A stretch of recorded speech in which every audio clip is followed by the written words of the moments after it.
Hello बच्चों, स्वागत है आप लोगों का आपके अपने यूट्यूब चैनल ड्रीम एजुकेशन में। और आज हम आप लोग के लिए लेकर आए हैं क्लास 10वीं के एक महत्वपूर्ण टॉपिक आपदा एवं आपदा प्रबंधन। इस टॉपिक पर महत्वपूर्ण वस्तुनिष्ठ प्रश्नों का एक सेट है।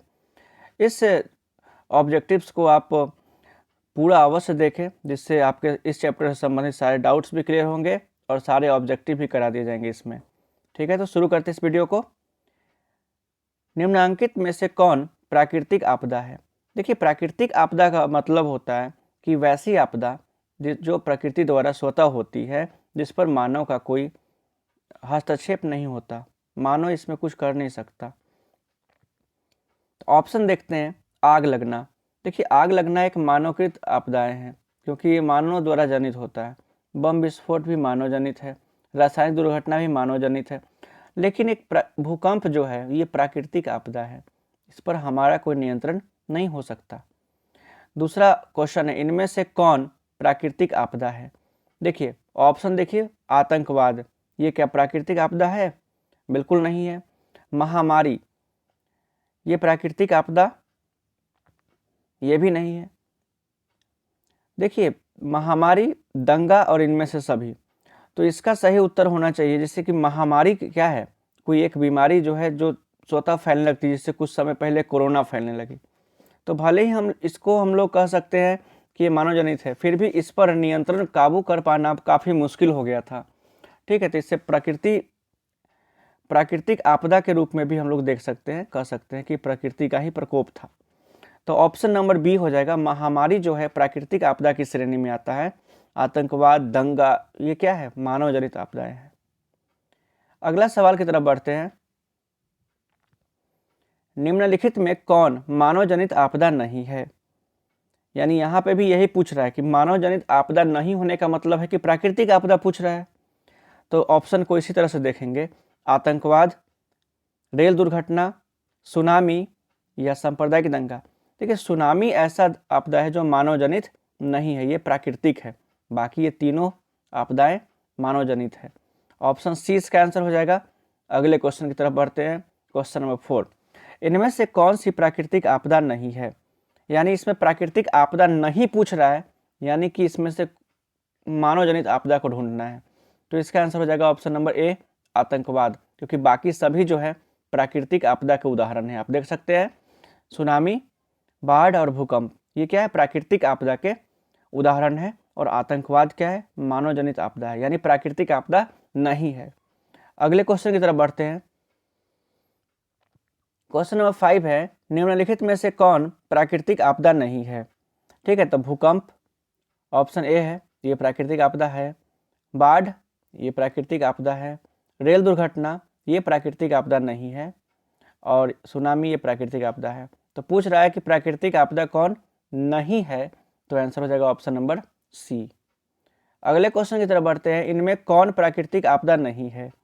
फिर से वही सवाल, लेकिन ऑप्शन से समझ में आएगा। देखिए, क्वेश्चन जितना ज़्यादा आप लोग कीजिएगा, इस तरह से आपका कंफर्म हो जाएगा कि क्वेश्चन किस तरह से बनाए जाते हैं, किस तरह से समझे जा सकते हैं। तो इनमें से कौन प्राकृतिक आपदा नहीं है? प्राकृतिक आपदा नहीं होने का मतलब है कि मानव जनित आपदा होगा। तो बाढ़ क्या है? प्राकृतिक आपदा है। सूखा प्राकृतिक आपदा है। चक्रवात प्राकृतिक आपदा है। गरीबी, ये मानव जनित है। ऑप्शन डी इसका आंसर हो जाएगा।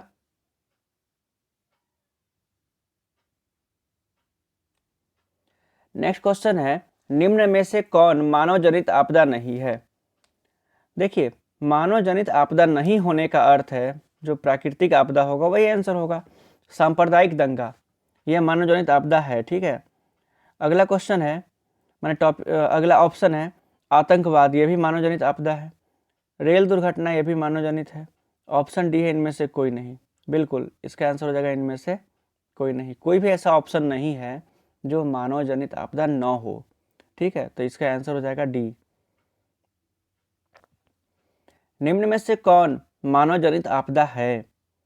ठीक है, तो सांप्रदायिक दंगे, यही मानव जनित आपदा लग रहा है, क्योंकि आतंकवाद ये भी मानव जनित आपदा है। और यहाँ पे देखिए, किसी क्वेश्चन में महामारी को भी मानव जनित आपदा के रूप में देखा जा सकता है। तो यहाँ पर अगर हम देखें तो इनमें से सभी इसका आंसर हो जाएगा। हम बोले थे ना कि महामारी को हम प्राकृतिक आपदा और मानव जनित आपदा दोनों की श्रेणी में रख सकते हैं, बशर्ते कंडीशन ये होता है कि ऑप्शन पे ये डिपेंड करता है। ठीक है,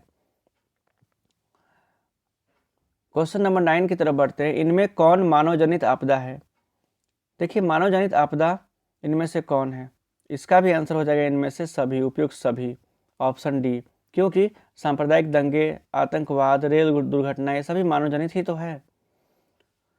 मानव जनित आपदा कौन सी है? एक ही तरह के सवाल इतना सारा है कि आप इस वीडियो को देखते देखते ही आपको ये चैप्टर कंप्लीट हो जाएगा।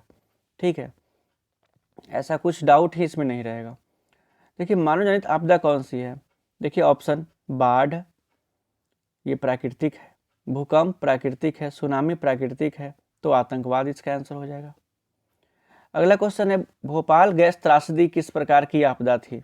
देखिए, एक दुर्घटना घटी थी 1984 में, 1984 में भोपाल में, जहां एक केमिकल फैक्ट्री से मिथाइल आइसोसाइनाइड नामक जहरीली गैस का रिसाव अर्धरात्रि में हुआ था, आधी रात में। इससे सैकड़ों लोग इससे मारे गए थे और हजारों लोग इससे पीड़ित हुए थे। तो ये किस प्रकार की आपदा की श्रेणी में आएगा? तो ये मानव जनित आपदा होगी भाई, निश्चित रूप से मानव जनित आपदा होगा। अगला क्वेश्चन की तरफ बढ़ते हैं। कितने प्रतिशत कम वर्षा होने पर किसी क्षेत्र को सूखा क्षेत्र घोषित किया जाता है? देखिए, सूखा का अर्थ है कि वर्षा की अत्यंत कमी होने से कृषि को काफ़ी नुकसान होने लगता है। तो ऐसी स्थिति में कितना प्रतिशत कम वर्षा होने पर सूखा क्षेत्र घोषित किया जाता है? तो इसका आंसर है 75%। ठीक है, अगला सवाल है, बिहार की किस नदी को बिहार का शोक कहा जाता है? इसका आंसर है कोसी नदी को, ऑप्शन बी इसका आंसर होगा। अगला क्वेश्चन है, 1999 का भयंकर चक्रवात किस राज्य में आया था? देखिए, 1999 में भयंकर चक्रवात जो है आया था उड़ीसा के तट पर, यानी उड़ीसा में, ऑप्शन नंबर ए। बिहार में विनाशकारी भूकंप कब आया था? देखिए, इसका जो ऑप्शन है 1934, ऑप्शन बी, ये सबसे विनाशकारी भूकंप बिहार में आया था 1934 में। भारत का विनाशकारी चक्रवात किस वर्ष आया था? यानी भारत में बहुत ही विनाशकारी चक्रवात कब आया था? तो इसका आंसर हो जाएगा 29 अक्टूबर 1999 को, 29 अक्टूबर 1999 को, यही ओडिशा तट से टकराया था। 17 नंबर है, पश्चिम बंगाल का शोक किस नदी को कहा जाता है? इसका आंसर हो जाएगा दामोदर नदी को, ऑप्शन नंबर बी। भारत में अत्यंत विनाशकारी भूकंप कब आया था? तो इसका आंसर हो जाएगा 1934 में। ठीक है, 1934 में।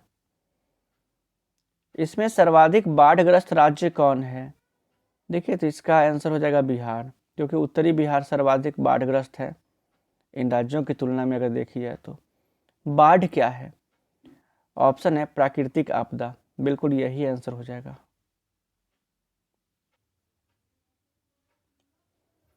नेक्स्ट क्वेश्चन है, नदियों में बाढ़ आने का प्रमुख कारण क्या है?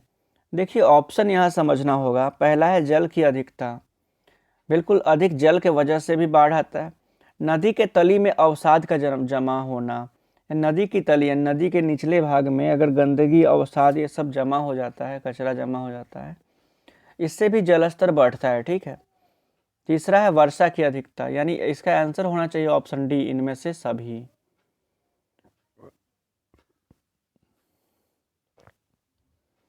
बाईस नंबर है, बाढ़ से सबसे अधिक हानि होती है किसको? देखिए, सबको होती है, फसलों, पशुओं, भवनों, सभी को, उपयुक्त सभी को होता है। ठीक है, उपरोक्त सभी, ऑप्शन नंबर डी। कुशहा तटबंध किस नदी पर है? कुशहा तटबंध किस नदी पर है? इसका आंसर हो जाएगा कोसी नदी पर, ऑप्शन ए। किस देश को बाढ़ का देश कहा जाता है? तो इसका आंसर हो जाएगा बांग्लादेश को, क्योंकि बांग्लादेश छोटा सा देश है परंतु वहाँ बहुत सारी नदियाँ बहती है और भयंकर बाढ़ लाती है। निम्नलिखित प्रबंधन हेतु निर्माण कार्य में से कौन बाढ़ नियंत्रण में सहायक हो सकता है? देखिए, बाढ़ नियंत्रण में सहायक हो सकता है बांध। ठीक है, ऑप्शन सी है। अगला क्वेश्चन है, भारत का लगभग कितना प्रतिशत भाग बाढ़ या सुखाड़ से प्रभावित रहता है? तो इसका एक आंकड़ा है, लगभग 85% भाग ऐसा है भारत का कभी बाढ़ या कभी सूखा से प्रभावित रहता है। ये तो निश्चित सही है। हम लोग बिहार राज्य में ही अगर रहते हैं तो हम लोग अनुभव करते हैं ना कि किसी वर्ष बाढ़ जैसी स्थिति आ जाती है तो किसी वर्ष वर्षा की कमी से सूखा का सामना करना पड़ता है। तो बाढ़ और सूखा जैसी स्थितियों से भारत का 85% भाग जो है वह प्रभावित रहा करता है। अगला क्वेश्चन है 27 नंबर, बिहार की बड़ी त्रासदी में से एक क्या है? देखिए, इसका आंसर है बाढ़। बाढ़ ज़्यादा प्रभावित करता है बिहार को।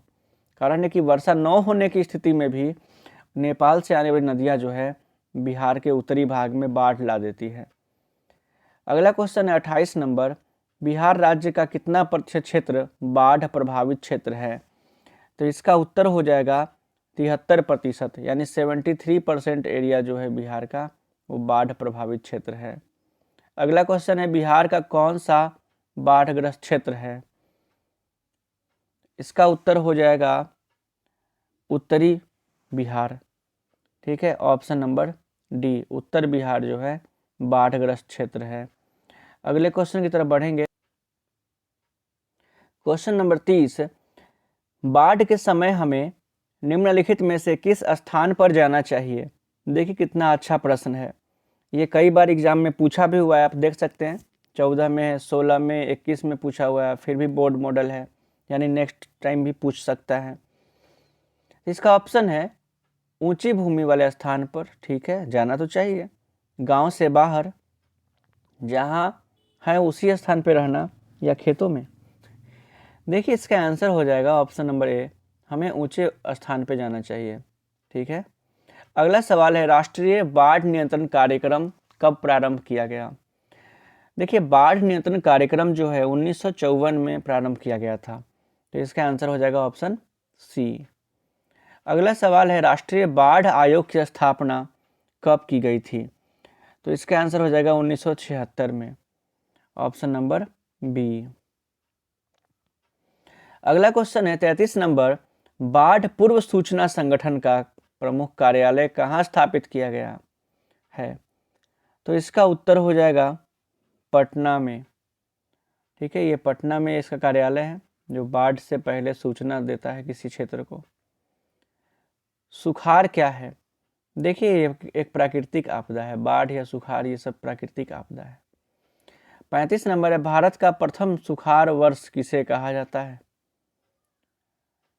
देखिए, इसका उत्तर हो जाएगा 1968 ईस्वी को। 1968 ईस्वी को कहा जाता है भारत का प्रथम सुखाड़ वर्ष। कृषि सुखाड़ होता है, ठीक, कृषि सुखाड़ का अर्थ क्या होता है? इसका अर्थ होता है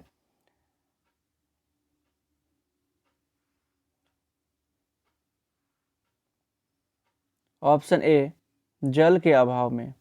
ठीक है, यानी जल की कमी ही कृषि सुखाड़ कहलाती है। अगला क्वेश्चन है 37 नंबर, निम्न में से कौन सर्वाधिक सूखा से ग्रस्त राज्य है? ये सबसे ज़्यादा सूखाग्रस्त राज्य कौन सा है? तो इसका उत्तर है गुजरात। Gujarat, option C. बिहार का कौन सा भाग सर्वाधिक सूखा प्रवण क्षेत्र है? देखिए, इसका उत्तर हो जाएगा दक्षिणी बिहार, ऑप्शन सी। दक्षिणी बिहार क्षेत्र जो है वो सबसे ज़्यादा सूखा प्रभावी क्षेत्र होता है। अगला क्वेश्चन है 39 नंबर, सूखे की स्थिति किस प्रकार आती है?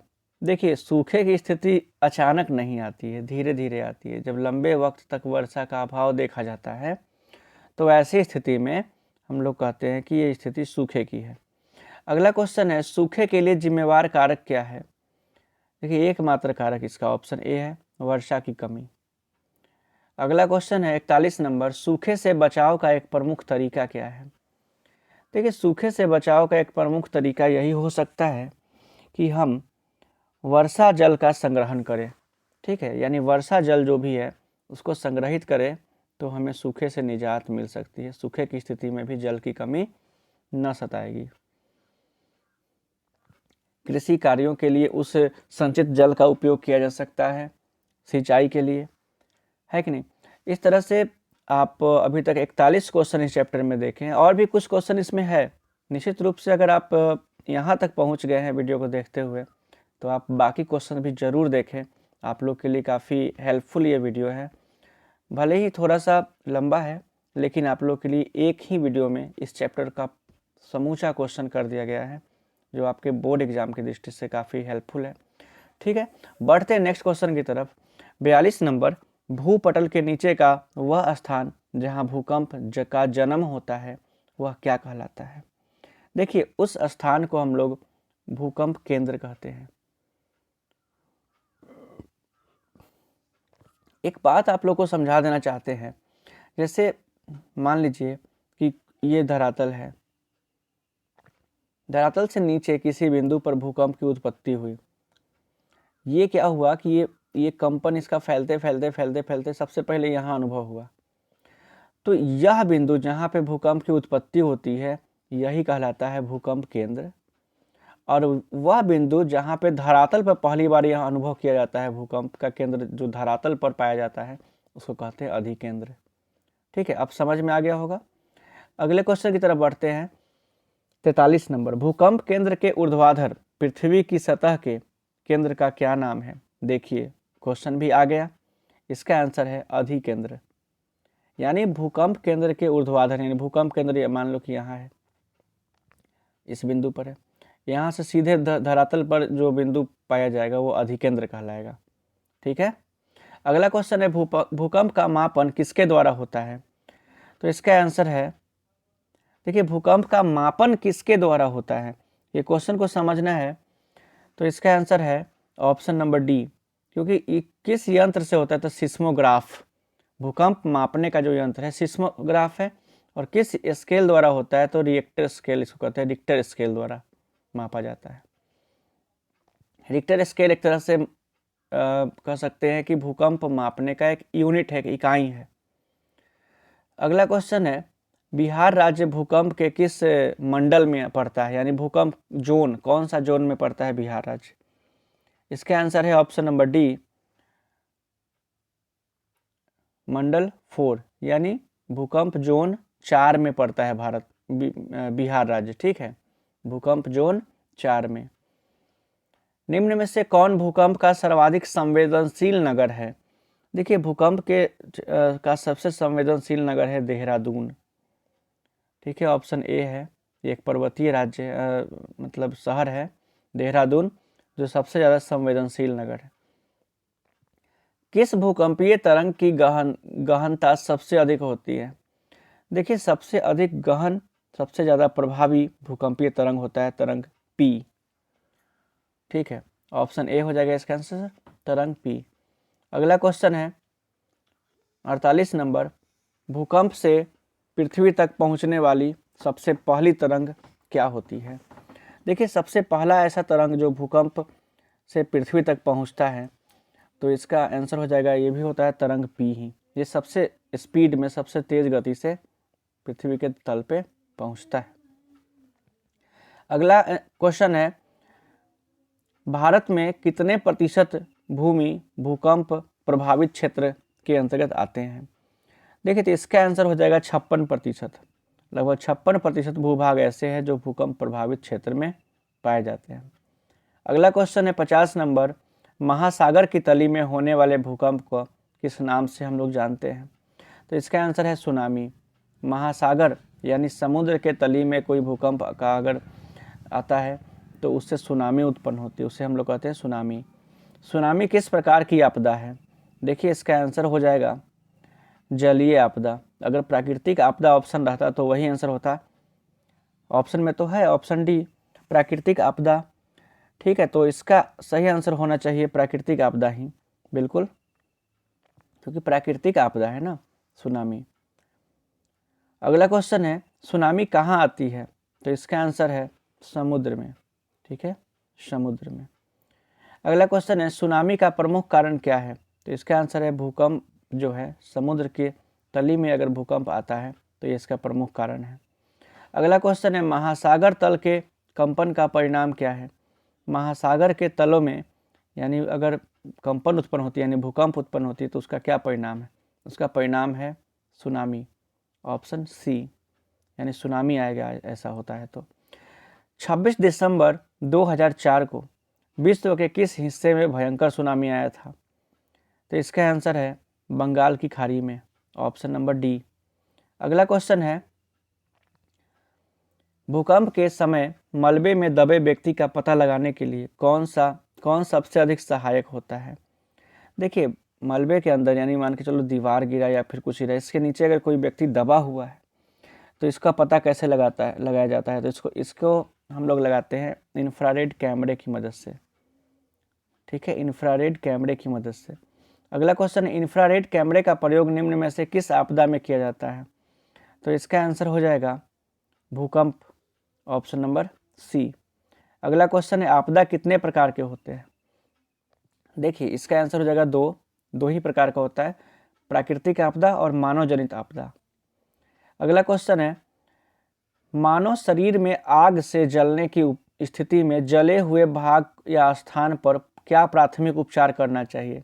ऑप्शन है ठंडा पानी डालना चाहिए, गर्म पानी डालना चाहिए, अस्पताल पहुंचाना या इनमें से कोई नहीं। देखिए इसका आंसर हो जाएगा ठंडा पानी डालना चाहिए। अगला क्वेश्चन है इनमें से कौन सा कार्य जले हुए लोगों के लिए नहीं करना चाहिए? ठीक है, तो इसका आंसर हो जाएगा तेल का लेप लगाना। जले हुए भाग पर तेल का लेप लगाना ये नहीं करना चाहिए। बस्ती में आग लगने पर निम्न में से कौन सा कार्य कर सकते हैं आप? देखिए जब भी कभी आपके गांव या आसपास में कहीं आग लगता है तो सबसे पहले आप क्या करते हैं? देखिए सबसे अच्छा आंसर है अग्निशामक को कॉल कर दीजिए, उसको बुलाइए। ऑप्शन के अनुसार देखना होगा आपको। दरवाजे खिड़की को बंद कर रखना चाहिए, ये कोई ज़रूरी नहीं है। आग बुझने की प्रतीक्षा करना ये तो मूर्खता ही है, तो ऑप्शन सी इसका आंसर हो जाएगा। ठीक है, आपदा प्रबंधन का प्रमुख घटक है। देखिए आपदा प्रबंधन जो है इसका प्रमुख घटक है कौन कौन? ऑप्शन है स्थानीय प्रशासन, ये भी सही है। स्वयंसेवी संगठन, ये सही है। गांव मोहल्ले के लोग भी आपदा प्रबंधन कर सकते हैं, सही है। इनमें से सभी, यानी इसका आंसर हो जाएगा ऑप्शन नंबर डी। 63 नंबर सवाल है आकस्मिक प्रबंधन यानी आकस्मिक प्रबंधन के प्रमुख घटक इनमें से कौन सा है?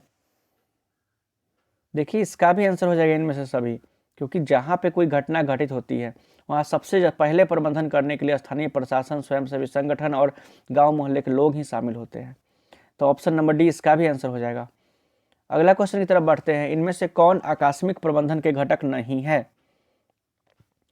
देखिए स्वयंसेवी संगठन है, स्थानीय प्रशासन है, स्थानीय लोग है, संगीतकार की क्या जरूरत है यहाँ पे?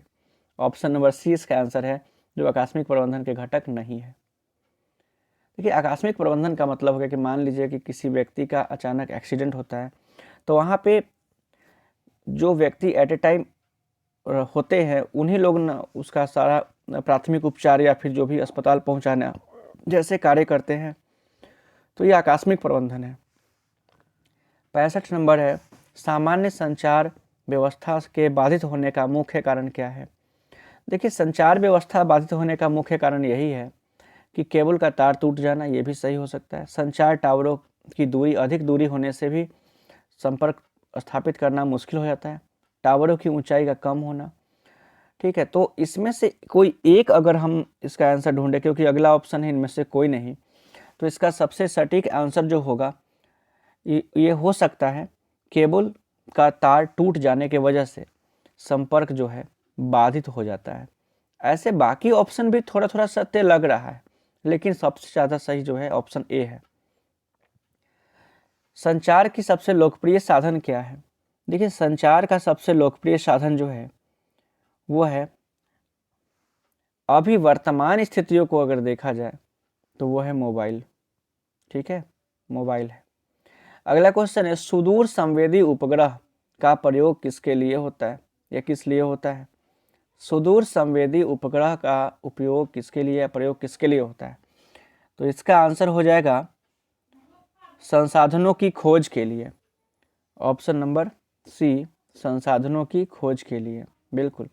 68 नंबर है, निम्न में से कौन सा आपदा काल में वैकल्पिक संचार व्यवस्था होती है? आपदा के काल में वैकल्पिक संचार व्यवस्था के रूप में किसका उपयोग किया जा सकता है? तो आंसर हो जाएगा इसका इनमें से सभी, यानी रेडियो का, उपग्रह का या फिर हैम रेडियो का। अगला क्वेश्चन है, सन 2001 में भारत के किस राज्य में भयंकर भूकंप आया था? ठीक है, 2001 में गुजरात में आया था सबसे भयंकर भूकंप। ऑप्शन ए है गुजरात में। अगला क्वेश्चन है, भूकंप संभावित क्षेत्र में भवनों की आकृति कैसी होनी चाहिए? देखिए, इसका आंसर हो जाएगा आयताकार। ऑप्शन डी है आयताकार। अगला क्वेश्चन है, भूस्खलन है। भूस्खलन क्या है? एक प्राकृतिक आपदा है। ठीक है, अगला क्वेश्चन की तरफ बढ़ते हैं। 72 नंबर क्वेश्चन है, सर्वाधिक भूस्खलन प्रवण राज्य कौन सा है? देखिए, भूस्खलन राज्य का मतलब होता है जो पहाड़ी पर्वतीय राज्य हो, जहाँ पे तेज बारिश के वजह से चट्टानें खिसकती हो, चट्टानें धंसती हो, वैसे क्षेत्र। तो इसमें से साफ साफ आपको दिख रहा होगा उत्तराखंड है। ठीक है, अगले सवाल की तरफ बढ़ते हैं। भूस्खलन वाले क्षेत्र में ढलान पर मकानों का निर्माण क्या है?